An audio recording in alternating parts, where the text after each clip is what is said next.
Mais sois le bienvenu dans la maison du Seigneur ce matin, frères et sœurs. Je voudrais vraiment vous partager très librement, vous allez voir très simplement, une thématique que j'ai eu à cœur, en tout cas, de commencer de travailler, de développer. Une thématique que nous allons voir ensemble sur plusieurs mois, puisque je suis un dimanche par mois parmi vous. La thématique qui s'appelle « Vivre un temps de rafraîchissement ». Ok, d'accord. Bon, je comprends, vous commencez déjà à avoir froid dehors, etc. Et en plus, il parle de fraîcheur. Mais on va développer au moins une fois par mois, sûrement sur 4 dimanches, cette thématique « Vivre un temps de rafraîchissement ». Et avant de démarrer le message, comme je l'ai fait au premier culte, j'ai un petit appareil là que vous ne voyez pas, qui va me permettre de savoir quel pourcentage de personnes dans l'église sont d'accord avec les 2 questions que je vais vous poser. Ne me demandez pas comment l'appareil calcule, il calcule. La première question que j'aimerais, avant de démarrer le message, la première question que j'aimerais te poser, c'est qui désire parmi nous vivre un temps de réveil spirituel dans sa vie? Qu'il lève la main. Ok, je regarde mon appareil. 82,4%. Alléluia, hein? Ceux qui étaient là au premier culte, ils vont me dire si j'ai donné le même chiffre, je ne sais plus. Deuxième question. Qui désire vivre un temps de rafraîchissement spirituel dans sa vie? Qui lève la main. Ah, 63,8. Comme quoi, frères et sœurs, parfois, vous savez, alors l'exercice, c'est pas vous faire un petit peu de gymnastique, hein, c'est pas ça. Mais c'est de vous amener quand même à une certaine réflexion. Parce que le réveil spirituel, c'est pas les autres, c'est toi.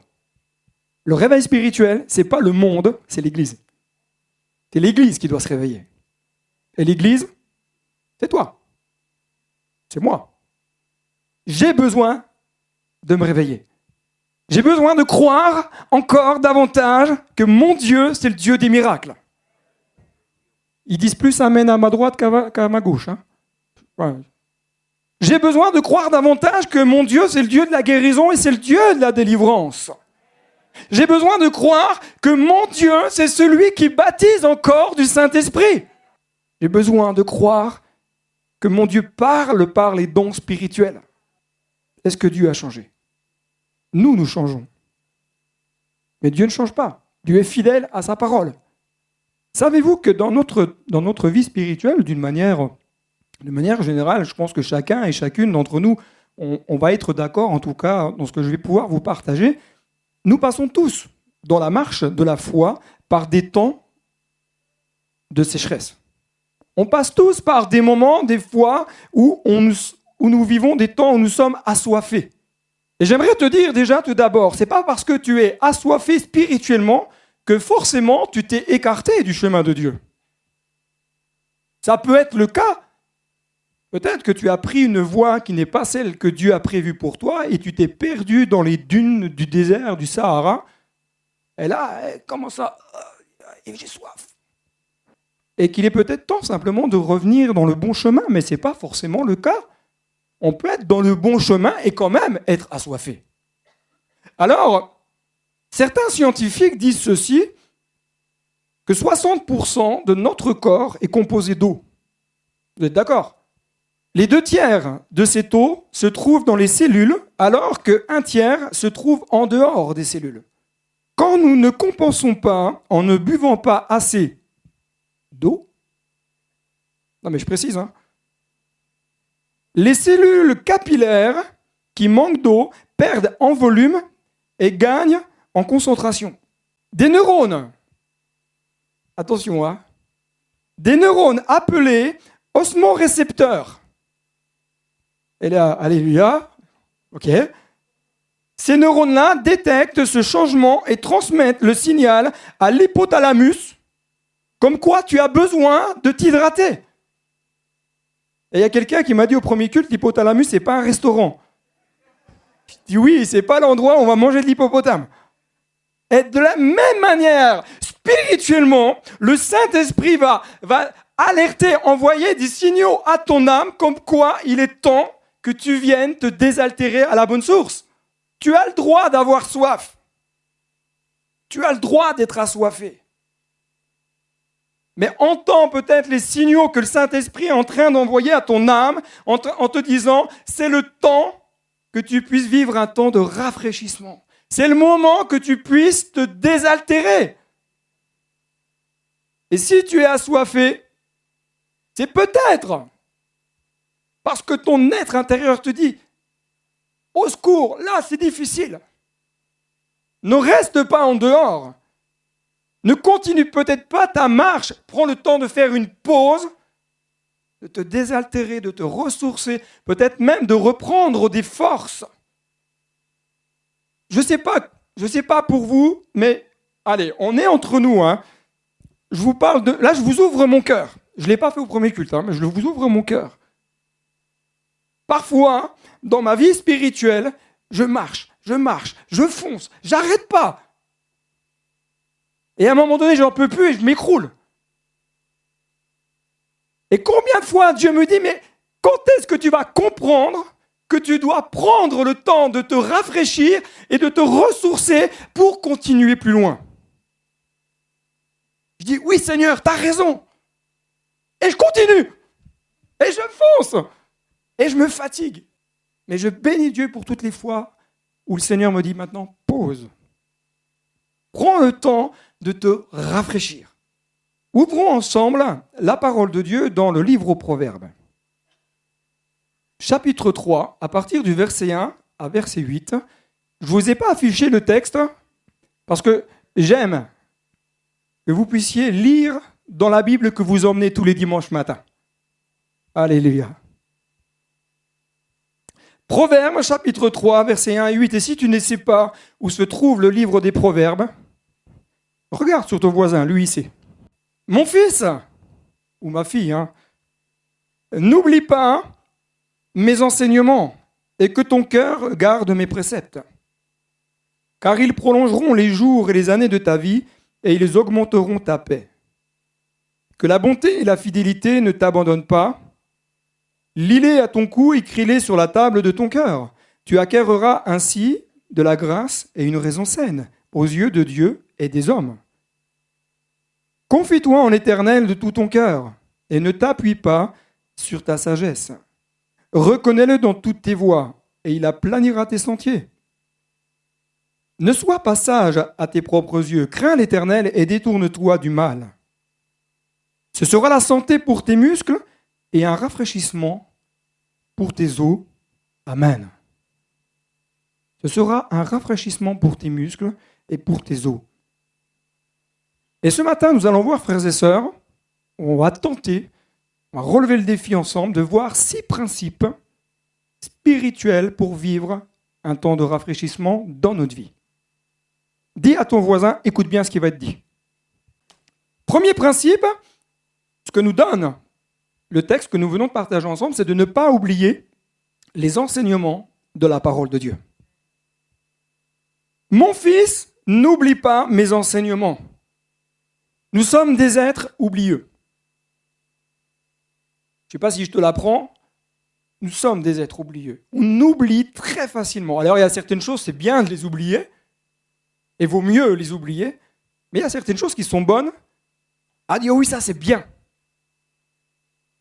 Et chemin faisant, comme on dit, on oublie. Et le verbe oublier, de l'hébreu shaka, qui dit, c'est mettre en oubli. C'est ignorer et cesser de prendre soin. On met en oubli les enseignements de la parole de Dieu. On cesse de prendre soin, de plonger nos regards dans la Bible, où là, Dieu va nous parler. Et Jacques nous dit clairement et nous invite à ne pas être des auditeurs oublieux. Alors Jacques, si tu ne sais pas, c'est dans la Bible. Et Jacques le dit clairement, c'est comme quand tu te lèves le matin et que tu vas à ton job et que tu es déjà un petit peu en retard. Ça, généralement, c'était comme moi quand je travaillais avant. et que tu as les cheveux un peu ébouriffés. Bon, les miens, là, ils sont, vous inquiétez pas, c'est normal, hein, je ne me suis pas levé comme ça ce matin. Mais imagine, tu viens avec les cheveux ébouriffés comme ça, tu vas devant la glace, tu vois que tu as les cheveux ébouriffés, tu t'en vas et tu oublies qu'il fallait te coiffer. Quand tu vas arriver à ton job, ils vont dire, tes collègues vont dire, mais oh, toi, tu viens de te lever. Non, je ne vois pas ce que tu viens de dire. On est des oublieux. On oublie, on s'est vu dans le miroir et on oublie. Et lorsqu'on plonge nos regards dans la parole de Dieu, elle reflète qui nous sommes. C'est le reflet de notre âme. Mais ne soyons pas des êtres oublieux. Lorsque la parole de Dieu vient te montrer quelque chose dans ta vie, c'est pas pour te dire tu ne vaux rien. C'est pas pour dire ça y est, c'est fini, tu es disqualifié. Non, c'est pour t'aider à changer. C'est pour t'aider à progresser. C'est pour t'aider à corriger ce que tu as besoin de corriger dans ta vie. Plonge tes regards dans la parole de Dieu. J'aimerais te dire ceci, c'est en plongeant chaque jour les regards dans la Bible que nous rappelons à notre âme qu'elle doit veiller et de ne pas ignorer les exigences de Dieu pour notre vie personnelle. C'est en plongeant tes regards dans la parole de Dieu que tu vas rappeler à ton âme les exigences de Dieu. Alors pour les jeunes, je le précise parce que hashtag, la Bible parle encore. La Bible parle encore. Si le Seigneur n'est pas revenu en l'an 3050, pour ceux qui seront encore en vie, même s'il y a des voitures qui volent, la Bible parlera encore. Elle reste le livre le plus lu au monde et le plus actuel. Ça ne passe pas. Et j'aime lire la parole de Dieu. Et parfois, quand je lis comme cela, des fois je dis à Dieu, mais je dis Seigneur, qui c'est qui a rajouté le texte là? Je ne l'ai pas lu avant. Je ne sais pas si ça vous le fait, vous, mais des fois je dis, mais ça y était avant ça. Ou alors je lis un texte, je dis, mais jamais je l'ai compris comme ça. Parce qu'au fur et à mesure que nous lisons la parole de Dieu, par le Saint-Esprit, Dieu nous amène un éclaircissement et nous aide à comprendre. Et tu auras beau lire la Bible, tu auras encore besoin de la lire. Peut-être que tu te dis, ouais, mais moi, ça fait déjà, j'ai lu la Bible une fois. Super. Mais en réalité, on ne sait rien. Même au bout de 40 fois. Je peux étudier la parole de Dieu. Je peux faire des études en théologie et c'est très bien. J'en ai fait. Je ne veux pas dire que ce n'est pas bien. Mais plus tu étudies la parole de Dieu, plus tu te rends compte que tu as besoin de découvrir davantage. Les scientifiques, eux, lorsqu'ils étudient des choses que moi, je n'arrive pas à comprendre, tous, ils vous disent, plus on découvre, plus on se rend compte qu'il y a de choses à découvrir. Vous êtes d'accord? Avec la parole de Dieu, c'est exactement la même chose. Plus je lis la parole de Dieu, plus je me rends compte qu'il y a beaucoup de choses encore à découvrir. Il y a forcément dans chaque page de la Bible une parole de Dieu pour toi. Chaque page. Peut-être pas dans le glossaire, hein. Mais dans chaque page, je suis sûr qu'il y a au moins une parole de Dieu pour toi. Mon fils, n'oublie pas quoi? Mes enseignements. Enseignement nous vient de l'hébreu Torah. Là, je pense que ça y est, vous connaissez la Torah. Même si vous n'êtes pas juif d'origine. La Torah, c'est quoi? C'est la loi. Mais c'est aussi la direction que Dieu donne au travers de sa parole. C'est aussi les instructions que Dieu donne. Et tu sais quoi? Les instructions de Dieu ne sont pas pénibles. En général, elles sont pénibles lorsqu'on ne veut pas mettre en pratique la parole. Ça nous dérange. La parole de Dieu, ce n'est pas un joug pesant. J'aime personnellement, entre guillemets, me battre contre les raisonnements de il faut pas, tu as le droit, tu n'as pas le droit. Si tu ne fais pas ça, attention. Ça, ce n'est pas la parole de Dieu. La parole de Dieu, elle m'amène à prendre un choix, une direction, mais toujours dans le but de me faire progresser. et jamais dans le but de me culpabiliser. Les hommes culpabilisent. On met des jougs parfois, et même certaines personnes, je ne sais pas chez vous ici, mais il y en a parfois, ils sont plus royalistes que le roi. Ils vont appliquer des choses dans leur vie spirituelle que même Jésus n'a pas fait. On s'impose des choses, on veut mettre en pratique des choses que même Christ n'a pas enseignées. Que même Paul, et pourtant c'est quand même du level, hein, Paul. Mais même Paul, lorsqu'il parle de l'alimentation, mangez de tout ce qui se vend sur le marché, pourvu que vous le preniez avec action de grâce. Et certains vont vous dire, oui, mais la loi dit qu'il ne faut pas manger de cochon. Mais ça, c'était la loi. C'est bon le cochon. Pourvu qu'il soit halal. Comprenez, on s'impose des fois des choses que même la Bible ne nous demande pas. Je pense qu'on a besoin quand même de revenir à la lumière de la parole de Dieu. Dieu parle par sa parole. Dieu nous éclaire par sa parole et nous aide à comprendre ce que nous devons comprendre. La parole de Dieu, c'est un garde-fou. Pour ceux qui ont peut-être des piscines ou des terrasses un peu surélevées, en général, pour protéger nos enfants, nos petites têtes blondes, on leur met un garde-fou. Lorsqu'on a une piscine enterrée, la loi impose qu'il y ait au moins une alarme qui a dit « attention, il y a danger ». La parole de Dieu, c'est un garde-fou dans ta vie. C'est ce qui va te permettre d'évoluer dans ta vie spirituelle dans un cadre sécurisé, pour te permettre de t'épanouir. Et lorsque tu arrives à un moment donné où c'est dangereux, la parole de Dieu va dire « non, là, c'est pas bon, attention, danger ». Bien sûr, on est un peu comme tous ces enfants, on aime bien enjamber le garde-fou. Parfois, certains basculent de l'autre côté et se font mal. Mais la grâce de Dieu et l'amour de Dieu nous ramènent toujours à l'intérieur. La parole de Dieu, c'est pas « ah, t'as vu, je te l'avais dit, hein ». Non. La parole de Dieu vient toujours nous ramener avec amour dans un cadre sécurisé.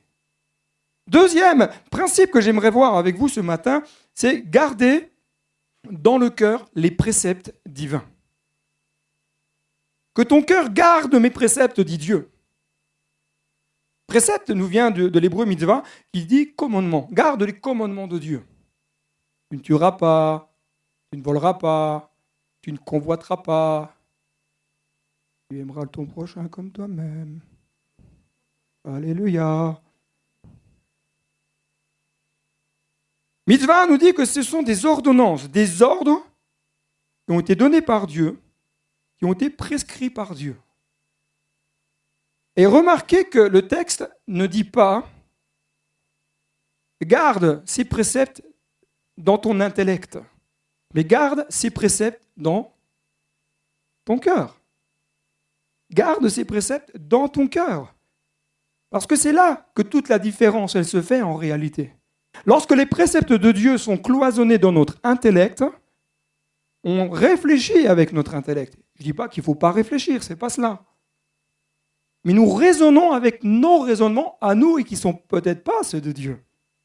On a surtout besoin que Dieu fasse résonner dans le plus profond de notre cœur ce que lui pense, ce que lui veut nous communiquer. Nous ne sommes pas appelés à devenir des êtres religieux. Ce matin, quelqu'un a prié et j'étais complètement d'accord à 2000%. Il disait dans sa prière, Seigneur, nous ne sommes pas appelés à être spectateurs, mais à être acteurs. Nous ne sommes pas appelés à être des êtres religieux, mais des enfants de Dieu qui vivent une relation. Garde dans ton cœur ce que Dieu te demande. Le livre de Deutéronome nous dit, écoute Israël. Vous connaissez Shema Israël. Vous savez que les Juifs ont dans une petite boîte à l'entrée de leur maison, sur un montant de porte, ce texte-là, pour dire à tous ceux qui rentrent dans ma maison, écoute Israël, l'Éternel, notre Dieu, est le seul Éternel. Tu aimeras ton Dieu de tout ton cœur, de toute ton âme et de toute ta force. Et ces commandements que je te donne aujourd'hui seront où dans ton cœur. J'ai été regarder, je ne sais pas si vous aimez regarder dans d'autres traductions, des fois, quand vous lisez la Bible. Moi, j'aime bien regarder, et j'ai trouvé une traduction un peu différente qui dit ceci. Écoute, Église de Reims. Je dis, waouh! Écoute, Église rémoise, le Seigneur, ton Dieu, est le seul éternel. Tu aimeras l'Éternel, ton Dieu, de tout ton cœur, de toute ton âme et de toute ta force. Et là, tout le monde dit un grand A. Écoute, Église de Reims. C'est pas pour les autres, c'est pour toi ce matin. Et Dieu t'invite à une écoute particulière de la parole de Dieu. C'est pas parce que c'est moi qui prêche. Qu'on se comprenne, hein? Écoute ce que Dieu a à te dire et cède à sa volonté. La place de la parole de Dieu dans nos cœurs, elle doit être centrale. La place de la parole de Dieu dans ton foyer doit être centrale. Ce qui doit dicter ta vie spirituelle, ce n'est pas les bouquins. Aussi bien soit-il, aussi inspirant soit-il. Des bouquins sur le leadership, des bouquins sur l'amour fraternel, des bouquins sur le pardon, des bouquins sur la gestion de l'Église, etc., etc. Des bouquins très bien, mais ce qui doit rester le centre, c'est la parole. La parole seule. Il y a des gens qui sont morts pour que la parole de Dieu demeure, qui se sont battus pour qu'on revienne aux Écritures. La parole de Dieu seule, sola scriptura. L'Écriture seule, qui nous amène au sola gratia, la grâce seule. D'accord. Non, mais ne vous inquiétez pas, hein. Je vais vivre aussi un temps de rafraîchissement avec vous. Hein. Dieu nous invite à une écoute particulière. Et j'aimerais t'inviter vraiment à te nourrir davantage de la parole de Dieu. Et tu sais quoi, je ne peux pas le faire à ta place. Parce que si tu te contentes du petit feuillet sur le calendrier, tu risques d'être assoiffé. C'est très bien le calendrier, ne vous inquiétez pas. Hein. Il y en a qui ont d'autres outils, mais ce n'est pas suffisant. Parce que lorsque tu plonges tes regards dans la parole de Dieu, c'est là que tu vas découvrir ce que Dieu pense pour ton job. Quelle est la direction que tu dois prendre pour ton job ? Ne cherche pas dans la Bible si tu dois être plombier, électricien ou maçon. Parce que tu vas peut-être devenir charpentier. Oui, il y a des choses, entre guillemets, c'est pas écrit noir sur blanc qu'il ne faut pas fumer. Mais Dieu te dit, soyez saints comme moi, je suis saint. Je ne pense pas qu'au ciel, il y ait des vendeurs de tabac. Hein. Il y a des choses, la parole de Dieu nous parle. Et certains vont argumenter, moi j'ai connu quelqu'un qui avait un certain problème spirituel, il disait souvent, en plus il avait un accent, et il disait souvent, où écrit qu'il ne faut pas fumer? Soyez saints comme je suis saint. Oui, mais où écrit? Je dis, mon Dieu. Comme quoi on peut interpréter la parole de Dieu comme nous, ça nous arrange. Mais Dieu parle. Confrontons les textes, prenons le temps de dire, Seigneur, qu'est-ce que tu veux pour ma vie, pour mon job? Qu'est-ce que tu veux pour mon mariage? Comment je dois mener ma vie de couple? Le meilleur des bouquins pour la vie de couple, c'est la Bible. Femmes, soyez soumises à vos maris. Ah, amen. Mais, ça c'est pour les gars. Marie, aimez vos femmes. On peut tordre l'écriture. On utilise les textes comme nous avons envie. Revenons au texte. Qu'est-ce que me dit la Bible pour mon mariage? Qu'est-ce que me dit la Bible pour que je puisse me marier? Il y a des célibataires parmi nous? D'accord? Un. Pas beaucoup, hein? Ah, il y en a, ils n'osent pas lever la main parce qu'ils ont peut-être peur. Lis la Bible, c'est la Bible qui va te dire ce que tu dois faire pour pouvoir t'épanouir plus tard dans ta vie d'époux ou d'épouse. Qu'est-ce que me dit la Bible sur la vie d'église? Alléluia. Garde dans ton cœur toutes ces choses-là que Dieu va révéler par sa parole. Troisième point que j'aimerais voir avec vous, c'est ne pas abandonner la bonté et la fidélité. Est-ce que dit Dieu que la bonté et la fidélité ne t'abandonnent pas? Ces deux qualités ici, est morale et spirituelle. Qualité morale, qualité spirituelle. Parce que la parole de Dieu nous donne aussi des actes de réflexion d'un point de vue moral et aussi spirituel. Les deux sont liés. Je ne peux pas dire que je vais m'occuper que du spirituel et ne pas avoir de qualité morale. Et je ne peux pas dire, oui, mais moi j'ai des très bonnes qualités morales, donc je suis spirituel. Non, les deux sont liés. Deux qualités que nous devrions garder et cultiver au plus profond de notre être. Pourquoi? Si on veut vivre des temps de rafraîchissement. Ce sont des choses que nous devons garder dans notre cœur. Parce que ces principes-là, c'est tellement facile de les abandonner. La bonté, première qualité de l'hébreu, Kéred, qui dit « N'abandonne pas la grâce, n'abandonne pas la miséricorde, n'abandonne pas la bienveillance, n'abandonne pas l'amour, n'abandonne pas l'affection, n'abandonne pas la compassion. » Non, on aime bien que Dieu nous fasse grâce. Ah, mais je voulais... Bon. C'est vrai qu'on atteint 5% de Amen, mais on aime bien que Dieu nous fasse grâce. Ok? Mais est-ce que nous sommes prêts à faire grâce aux autres comme Dieu nous fait grâce? Alléluia! Quand tu demandes pardon à ton Père céleste, est-ce que tu crois que Dieu te pardonne? Est-ce qu'il y en a qui croient que Dieu ne pardonne pas? Ah? Oula, opa. Qui croit que Dieu pardonne lorsque tu lui demandes pardon? Amen! De la même manière, tu dois pardonner celui qui te demande pardon. C'est peut-être pas facile, mais alléluia quand même. Parce que c'est la grâce, tu fais grâce. Tu uses de miséricorde, tu uses de bienveillance.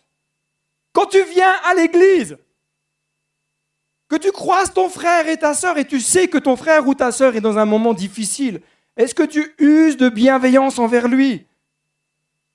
Tu dis, mon frère, ma sœur, sans faire de l'ingérence. Tu dis, mon frère, ma sœur, je prie pour toi.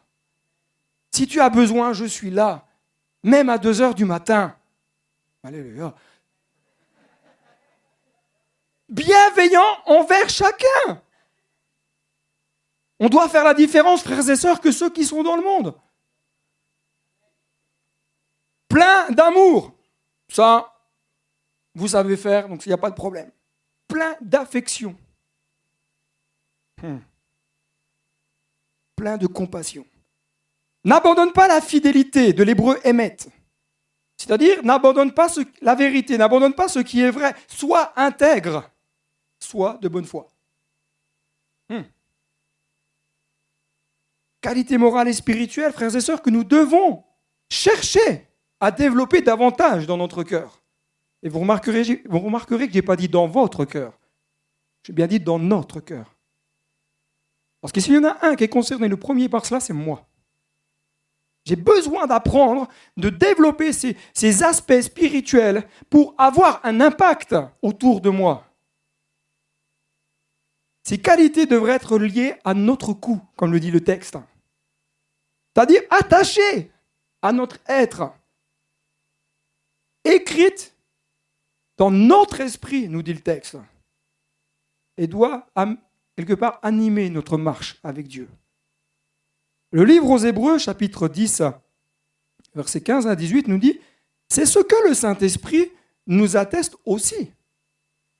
Car après avoir dit « Voici l'alliance que je ferai avec eux, après ces jours-là, dit le Seigneur, je mettrai mes lois dans leur cœur et je les écrirai dans leur esprit. » Et il ajoute « Je ne me souviendrai plus de leurs péchés ni de leur iniquité. » Or, là où il y a pardon des péchés, il n'y a plus d'offrande pour le péché. Je te pardonne, mais quand même, hein. Attention, hein. Je te pardonne, mais j'oublie pas. Non. Là où il y a le pardon des péchés, il n'y a plus besoin d'offrande. Des fois, dans mon cœur, je me reprends moi-même. Des fois, je dis, Seigneur, pardonne-moi à cause de ça, à cause de ça. Je commence à prier, et après, Seigneur, je te demande pardon à cause de ça, et en réalité, je reviens. Comme si Jésus n'avait pas entendu ma première prière, n'avait pas pardonné. Le sang de Jésus purifie de tout péché. Bien sûr, l'attitude de cœur.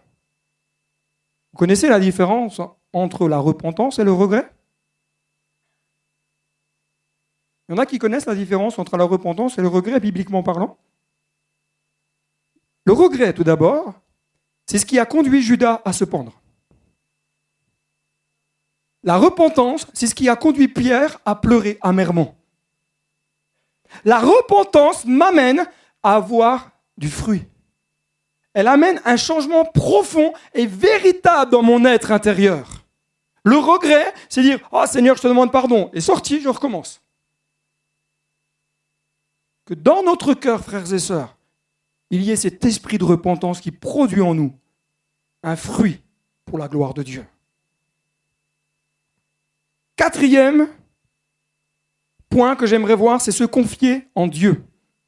Confie-toi en l'Éternel de tout ton cœur, ne t'appuie pas sur ta sagesse. Le verbe confier de l'hébreu bata qui nous dit ne sois pas dans l'inquiétude. Aujourd'hui, on est inquiet pour beaucoup de choses. J'écoutais en venant ce matin quelque chose et qui parlait justement de l'inquiétude et très justement, il disait aujourd'hui, on s'inquiète pour tout. On s'inquiète parce qu'on va perdre peut-être notre travail, on s'inquiète parce qu'on va peut-être pas pouvoir payer l'emprunt qui est sur notre maison, on s'inquiète parce que la voiture, elle va pas bien, puis elle est au contrôle technique. On s'inquiète, mais on s'inquiète de tout.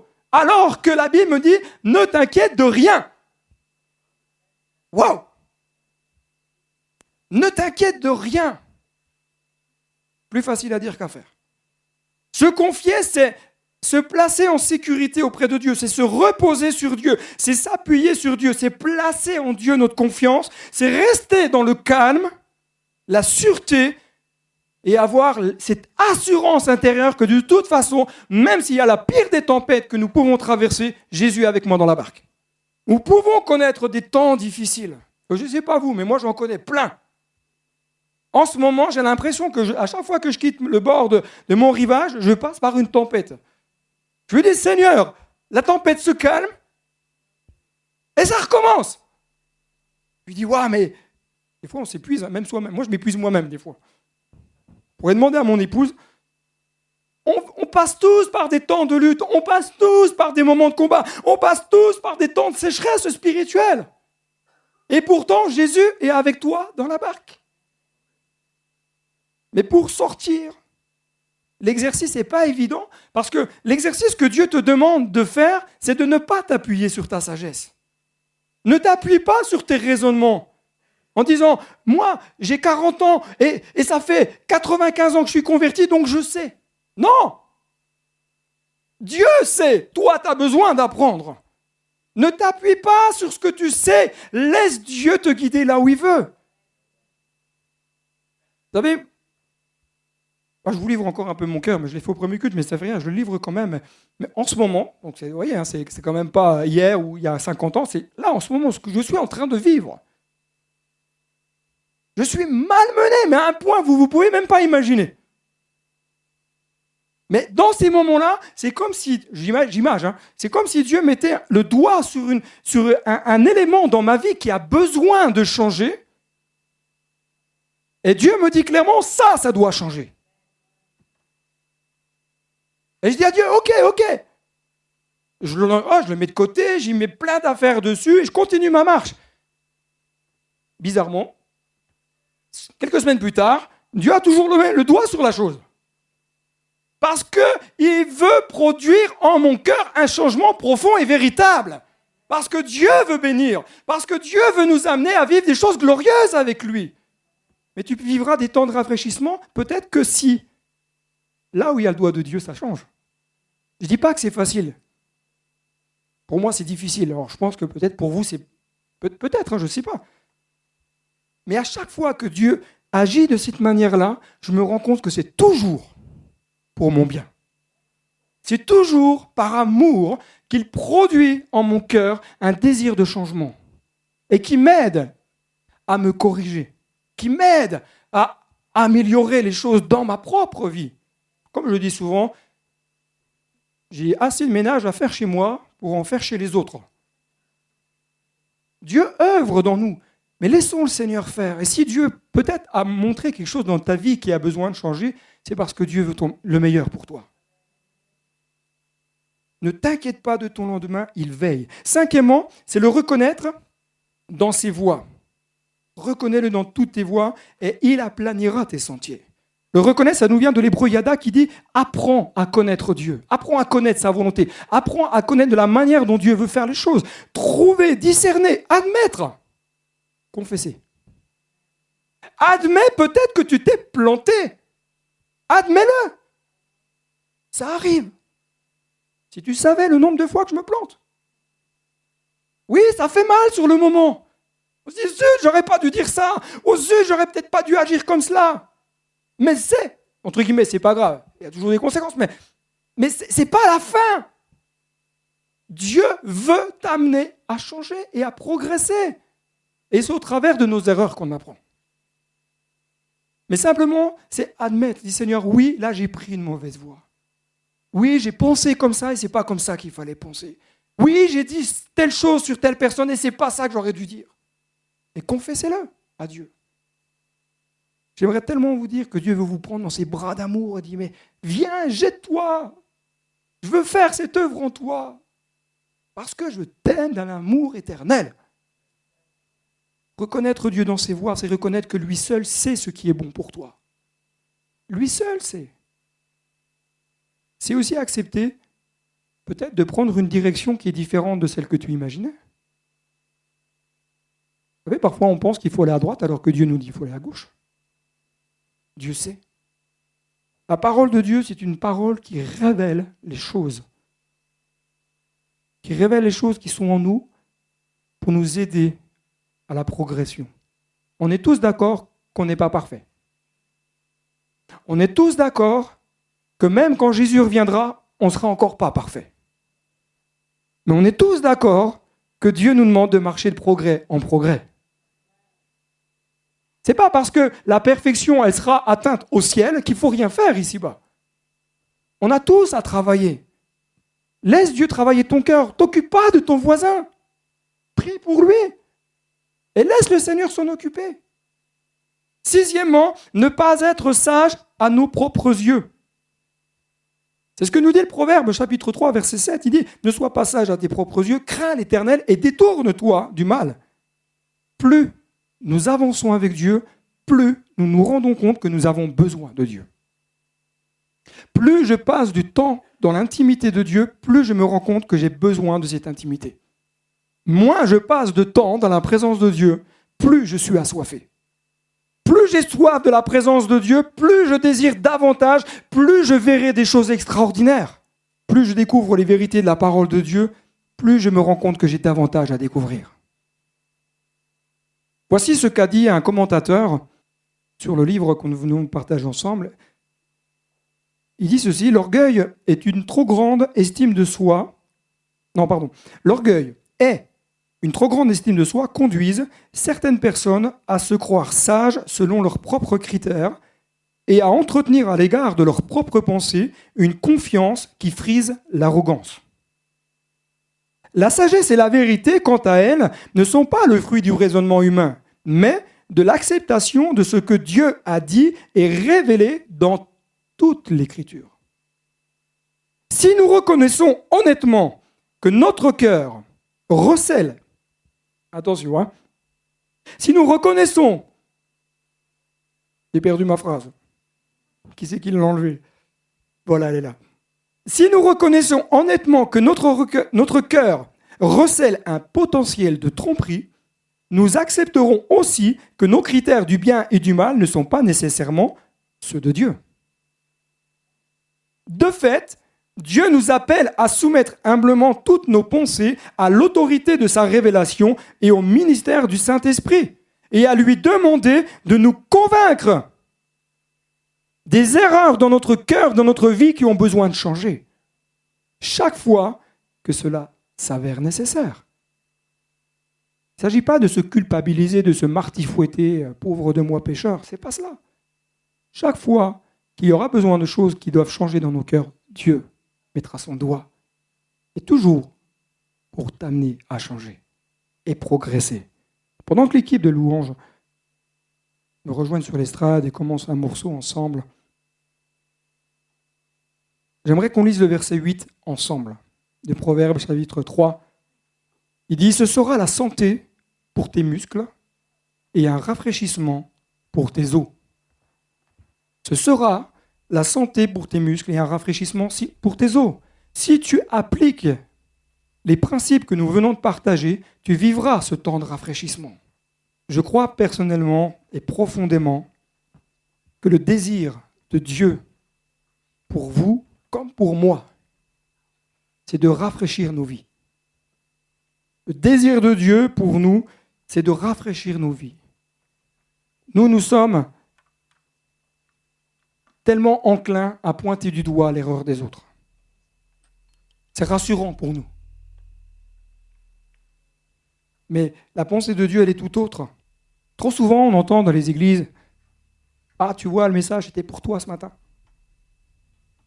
J'aimerais te dire ceci, le message est pour toi. Il est pour moi. Le premier concerné, c'est moi. Parce que lorsque je prépare un message, c'est toujours pour moi. D'abord. Ensuite, Dieu me demande de le délivrer. Mais pour que nous changions. Je dirais, mon frère, ma soeur, ce matin, si tu veux être à nouveau rafraîchi, renouvelé, inondé de la présence du Saint-Esprit, il suffit simplement d'ouvrir ton cœur. Il n'y a pas grand-chose à faire, entre guillemets. C'est énorme déjà, mais pas besoin d'essayer d'appliquer des règles, etc., etc. Mais dis, Seigneur, viens, change mon cœur, ô Dieu. Crée en moi un cœur pur, renouvelle en moi un esprit bien disposé. Seigneur, fais ton œuvre en moi. Lorsque je laisse Dieu faire, je vis alors des temps de rafraîchissement. Lorsque je laisse Dieu faire son œuvre en moi, tout ce qui n'est pas de Dieu, Dieu le balaye. Alors des fois ça fait mal. Des fois on pleure. On tombe à genoux. On s'humilie devant Dieu. On dit Seigneur, je suis encore tellement comme ça. Ça fait tellement d'années que je marche avec toi, je te suis et je suis encore comme ça.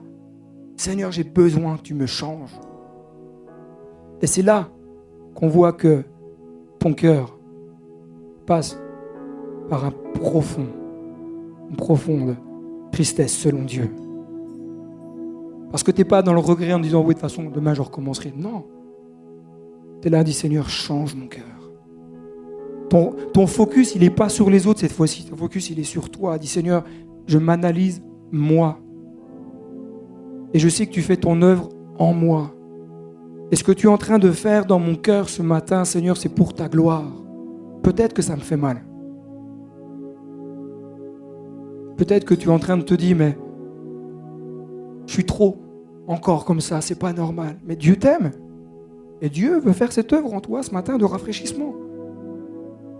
Abandonne-toi à Dieu et laisse le Saint-Esprit venir telle une pluie te rafraîchir et t'amener à nouveau sur le terrain des conquérants.